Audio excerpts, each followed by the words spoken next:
各位，正如我们当初所断言的，是吧？郑丽文美国之行将会是他政治生涯的一个滑铁卢，没想到呢，这个结局来得如此之快。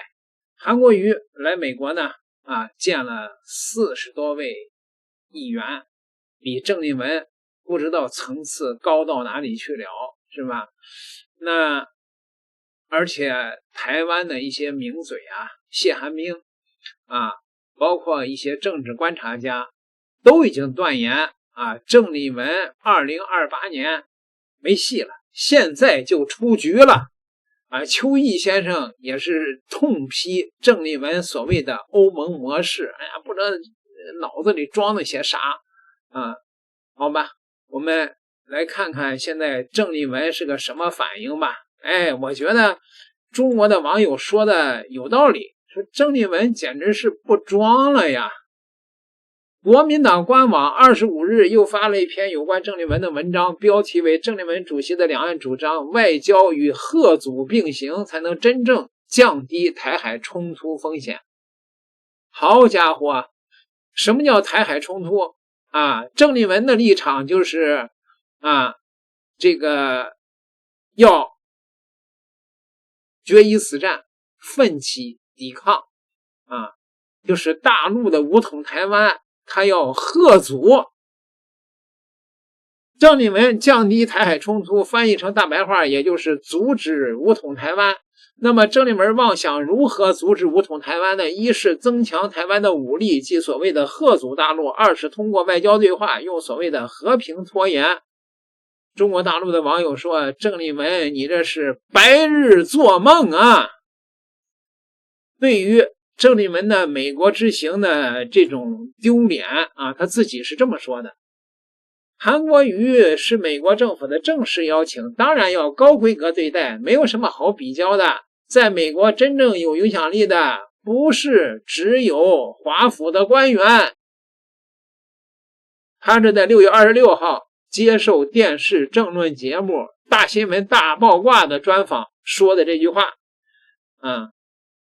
他还说了一句话值得人们回味，他说台湾很难正式对外交流的这种国际场合活动跟组织，但是呢台湾有充沛的能量和优势，所以不可以自爱自恋，觉得是自己是亚细亚的孤儿，台湾有巨大的实力，不容被忽视。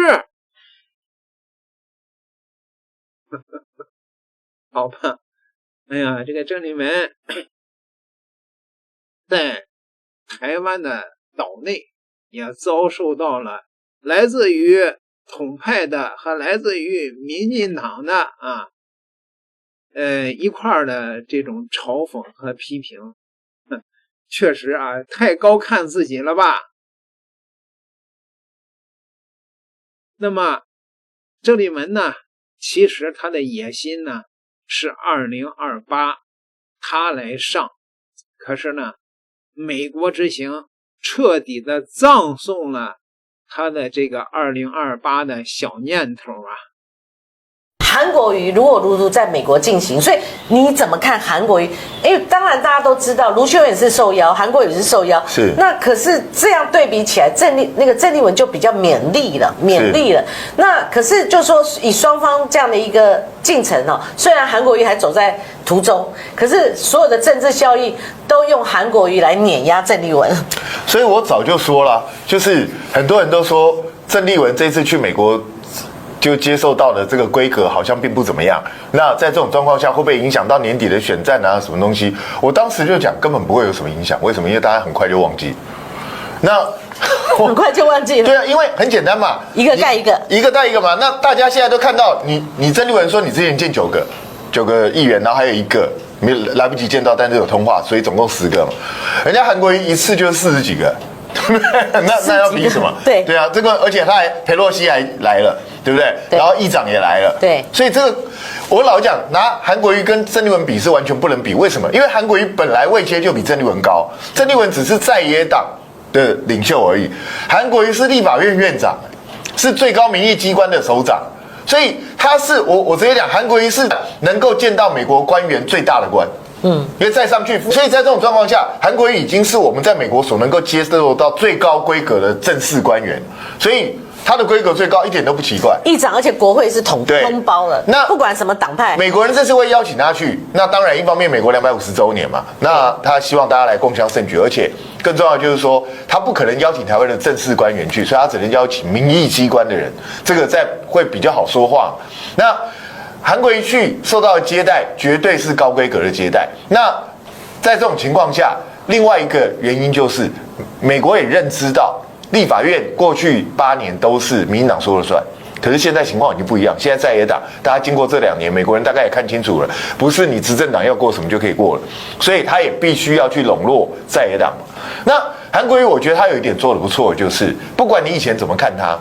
但是韩国瑜最近几次出国访问，他都非常公平，就是按照比例制，你民进党3个，国民党3个，然后民众党1个，抽签，对，大家抽签。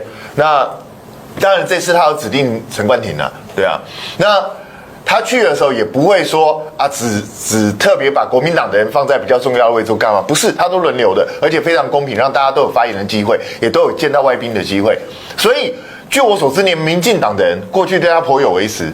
其实现在在立法院对韩国瑜的评价都还蛮高的，觉得韩国瑜没有什么私心，都是很公平的对待大家。那这个对韩国瑜个人当然是加分，可是很多人就开始想，哇，那韩国瑜又变成2028的一颗星星啊，干嘛？我觉得真的还太早。你觉得啊？对，为什么？理由非常简单，就是第一个，卢秀燕是摆开架势，她是准备要冲了，我想很多人都看出来。那郑丽文本身有没有这个想法呢？不要停顿。我觉得他是有可能有，尤其是他之后，他觉得，他的整个政治生涯、整个位阶是有提升的。对。但是郑丽文有个硬伤在哪里？他在就是一般的选举的时候从来没有赢过。他只有赢过，他唯一一次赢的一般选举就是国民党主席，所以他没有县市长跟。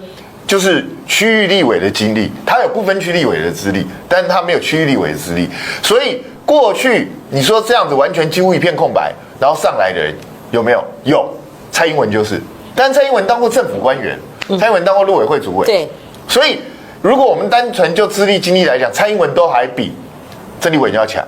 那郑丽文在这一方面其实是很空白的。那再加上如果去年是卢秀燕出来选党主席，那就没有什么问题，卢秀燕就一路带领，只要今年能够打赢，对，那就一路带领大家选2028。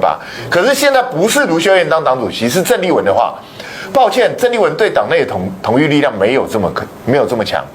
很多人都在怀疑说，郑丽文会不会到最后就安排好让自己去选当那个2028？我认为可能性极低。为什么？就算他这样安排，你以为国民党内部人会理他吗？而且到时候还比民调，是因为他控制不住国民党内的人。你想想看，他选上党主席到现在，国民党内一直有一派就觉得要赶快把他拉下来。所以他对，或许黄复兴或某一些人是支持他，没有错，但是他在党内的支持度绝对不到1半。我跟你保证，绝对不到1半。所以党内很多人是对他有疑虑。所以你看他过去的好朋友赵少康，现在不是也等同跟他翻脸？做节目一直在凑他，就是这样。所以我一直觉得，立文当然会不会有更进一步的心？他现在对外是说他目前还没有想过。可是我知道，我跟你讲，很多人都是这样。当年韩国瑜也不想选，也是被他慢慢拱出来的。我相信他身边的人，或是某一些人，一定也会想去拱他。可是以目前的量能来看，我不认为郑丽文有这个机会。讲实在话，我是不认为。韩国瑜的机会都比较大。我讲实在话，因为韩国瑜说真的，他当立法院长之后表现其实是还不错的，所以我知道有一票韩粉到现在还等着要拱他，只是他们觉得现在时机还不成熟，所以我觉得未来比较可能的是韩国瑜跟卢秀燕之争。大家帮忙点个赞，如果不嫌弃的话。郑丽文抬的是自己的身价还是国民党的身价？是5月份美丽岛电子报所做的这档好感度，国民党的好感度在30几%，反感度在47%，而郑丽文的被信任度约23%，他的不信任度是51%。由此看来，郑丽文是小于国民党。那基于小于国民党的过程当中，他不断的在形塑自己的身价，在抬高自己的身价，而并非拉抬国民党的身价。从此看来的话，一个党主席拉抬自己的身价，而非提举国民党的身价，那大家就会合理的想象，它正在往2028的路上行走。现阶段，如果说到韩如讲，目前为止看来，无论是在宪政议题上，无论是在外交议题上等等，可以看得出来，逐渐在跟郑丽文形成双轨，一个是较为亲中的路线，一个是希望走到中间或是亲美的路线。卢秀燕在3月份赴美前后，其实一直在积极的与蒋万安结盟，他也在跟韩国瑜维持一定的关系。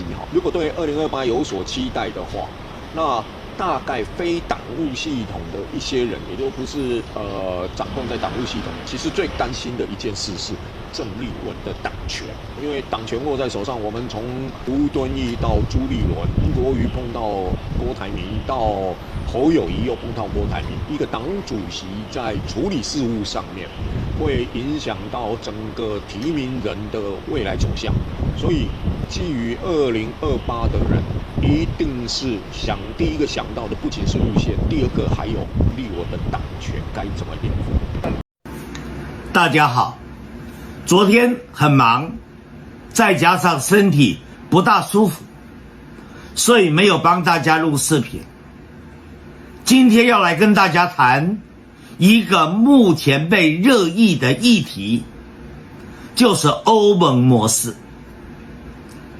最近郑丽文在接受外媒访问的时候，他提到了欧盟模式，他甚至认为欧盟模式可以解决两岸的问题。他认为欧盟模式可以使两岸远离战争，和平发展，互利共赢。真的像郑丽文想的这么乐观吗？我跟郑丽文有非常不同的看法。首先，我们来定义一下什么叫欧盟模式。欧盟最早叫做欧洲共同市场，在1950年代它就开始发展起来了。一开始只有6个国家，德国、法国、意大利、荷兰、比利时、卢森堡。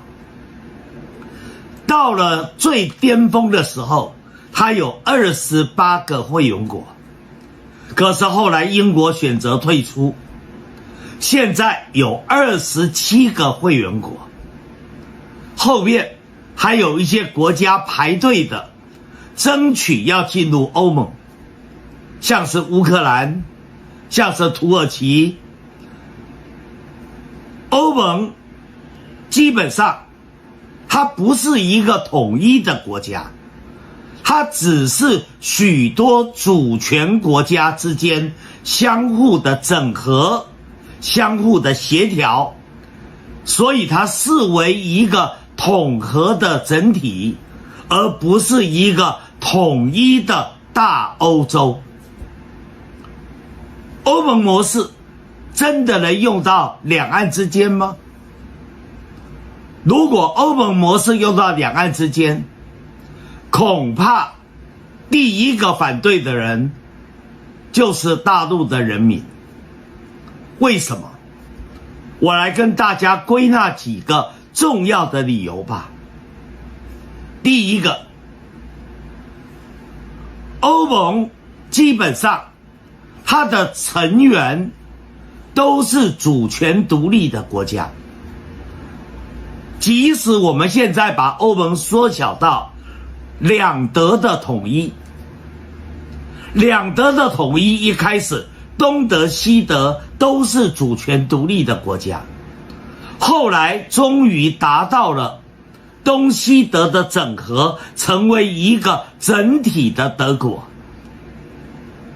可是从我的描述中，我们就可以归纳出来，所谓的欧盟模式，它一定是先独后统，也就是先有一个主权独立的国家，这些国家之间在经过了整合，最后形成了统一的一个大欧洲国家。或者说东德西德整合的结果，成为了一个整合后的大德国。那我请问你，如果欧盟模式是要先独后统，那是不是大陆要先允许台湾先独立呢？那这一来会不会形成了所谓的两国论呢？或者是两个中国论呢？或者一中一台论呢？那如果先独，然后寄望于遥远的未来达成了一个中国的统一，我觉得它是构建在一个海市蜃楼的基础上。基本上依照反分裂国家法，认为你在拖延统一，其实就构成了反分裂国家法里面可以使用非和平力量的基本条件了。所以如果采欧盟模式的话，你要先独后统啊，你认为行得通吗？我记得我在1990年代那时候被借调到李登辉的国统会里面，当时候就有人提出了欧盟模式，甚至提出了所谓大英国协的模式，后来发现都不可行啊，就把它搁置了。后来新党里面姚立明跟郝龙斌等人提到了一中两国，其实严格来讲就是两德模式。后来认为两德模式其实就是独台啊，先独后统啊。所以欧盟模式慢慢的没有什么人在谈了。这次要不是郑丽文又把它讲出来了，而且把它定调在它是让两岸远离战争和平发展的一个重要的模式，大家也懒得讨论欧盟模式了。第二个原因，吕秀莲曾经讲过他很支持欧盟模式。为什么？他就提到嘛，他说他不支持统一，他支持统合。他提到统合的时候，基本上统合为什么不是统一呢？统合不是代表大家整合成一个国家，统合的意思是大家在里面部分的制度可以统合，部分的制度可以调和，部分的制度可以整合。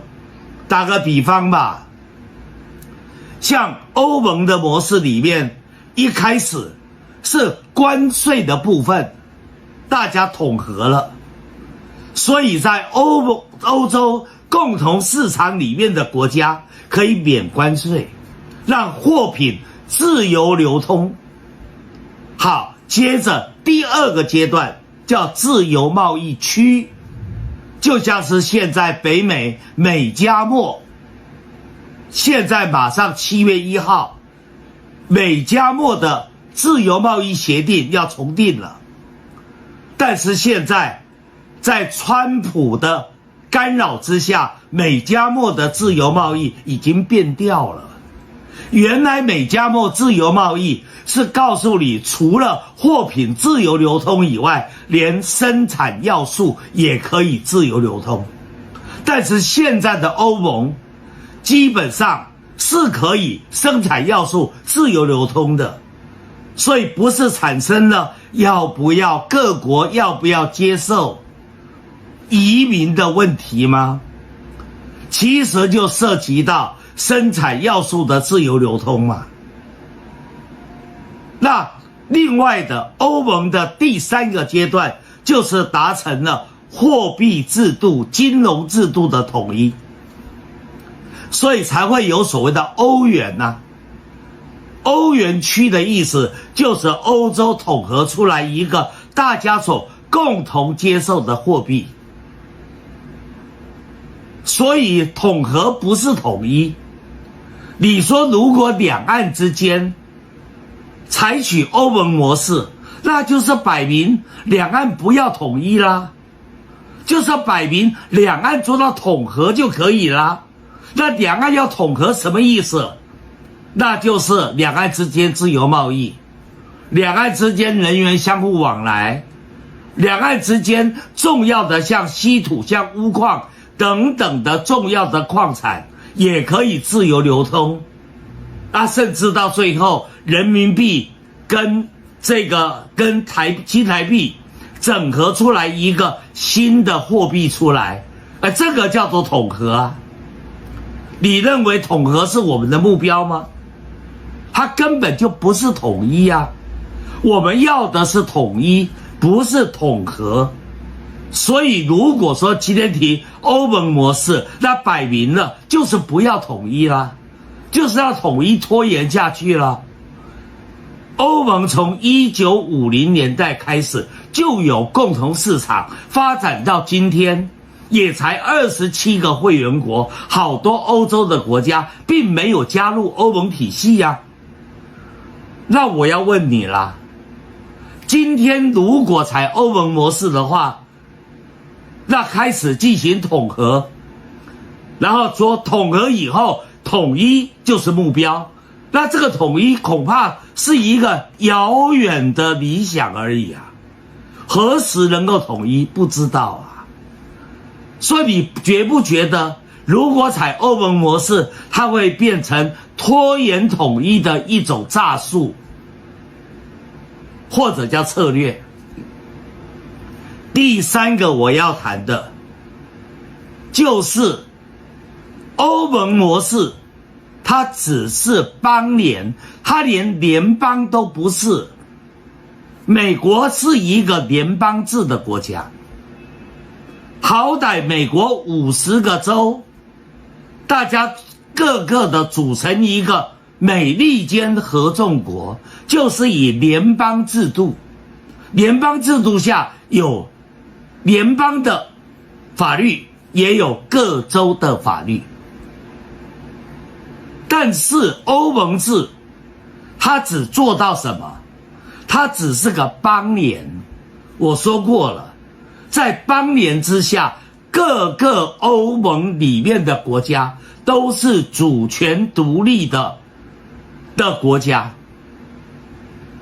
大家在主权独立之下，各自有它的宪法存在。这个又有一点类似张亚中提出来的一中三宪，台湾一个宪法，大陆一个宪法，然后整合一个大中国屋顶又有一个宪法，所以叫一中三宪。很明显大陆不会接受的，大陆要的就是两岸的和平统一，大陆要的就是两岸在一个中国之下形成的一国两制嘛。而台湾可以争取比香港、澳门更好的一国两制的内涵，所以大陆中央有个定调，叫做什么？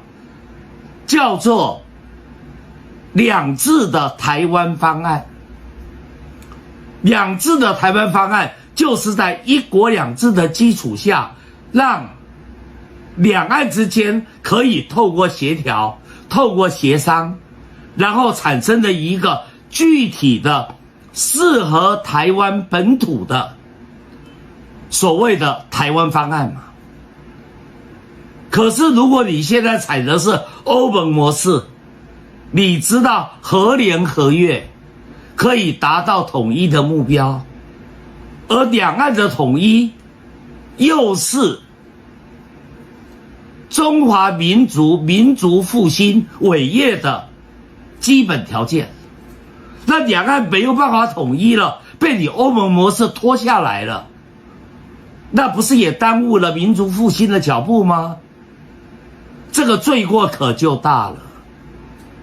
所以我不知道郑丽文为什么突发奇想会提出来的欧盟模式。我要很明确的讲，欧盟模式用在两岸根本不可行。它早在1990年代的初期，我在李登辉的国统会里面，我就已经分析过这个架构了。欧盟模式或者大英国协的国协模式、邦联模式都是不可行的，联邦制也是不可行的，也没有办法为大陆人民所接受。郑丽文明明说过，两岸的问题要解决，要尊重大陆14亿人民的想法。那你如果用欧盟模式的话，大陆14亿人民会点头会同意吗？当然不会啊。所以欧盟模式我认为有可能成为拖延统一的一种策略，所以他反而踩了反分裂国家法里面的红线了。所以欧盟模式是绝对不可行的，它甚至在两岸之间，它等于在开倒车了。